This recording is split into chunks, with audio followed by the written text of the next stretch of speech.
وَلَوْ يُعَجِّلُ اللَّهُ لِلنَّاسِ الشَّرَّ اسْتِعْجَالَهُم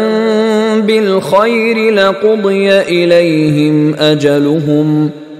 فَنَذَرُ الَّذِينَ لَا يَرْجُونَ لِقَاءَنَا فِي طُغْيَانِهِمْ يَعْمَهُونَ وَلَوْ يُعَجِّلُ اللَّهُ لِلنَّاسِ الشَّرَّ اسْتِعْجَالَهُم بِالْخَيْرِ، اگر اللہ تعالیٰ لوگوں کے لیے خرابی میں، شر میں بھی اتنی ہی جلدی کرتا جتنی کہ وہ چاہتے ہیں خیر میں۔ اب آدمی چاہتا ہے کہ جو بھی کام کر رہا ہے اس کا نتیجہ نکل آئے، جلدی سے جلدی نکل آئے، لیکن یہ کہ جو غلطی کر رہا ہے اس کا نتیجہ بھی اللہ اسی طرح جلدی نکال دے تو اللہ تعالیٰ تو بڑا حلیم ہے، وہ تمہارے اچھے اعمال کا بدلہ بھی جو دے گا تو وقت آنے پر دے گا، اور جو تمہاری غلطیاں ہیں، گناہ ہیں، سختیاں جو تم کر رہے ہو، معصیت، اس کی سزا میں بھی وہ جلدی نہیں کرتا۔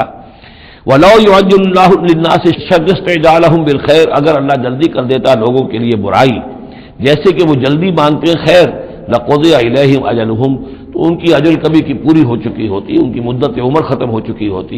فَنَذَرُ الَّذِينَ لَا يَرْجُونَ لِقَاءَنَا، پھر وہ الفاظ آئے، اور پھر ہم چھوڑ دیں گے ان لوگوں کو جو ہمارے سے ملاقات کے امیدوار ہی نہیں۔ بڑا شان استغنا ہے، وہ ہم سے ملنا نہیں چاہتے تو ہمیں ان سے کیا دلچسپی ہے، وہ ہم سے ملاقات کے خواہاں نہیں تو ہمیں بھی اب ان کی طرف کوئی التفات نہیں۔ نَذَرُ الَّذِينَ لَا يَرْجُونَ لِقَاءَنَا فِي طُغْيَانِهِمْ يَعْمَهُونَ، ہم چھوڑ دیں گے ان لوگوں کو جو ہم سے ملاقات کے امیدوار نہیں ہیں کہ وہ اپنی سرکشی کے اندر اندھے ہو کر بڑھتے چلے جائیں۔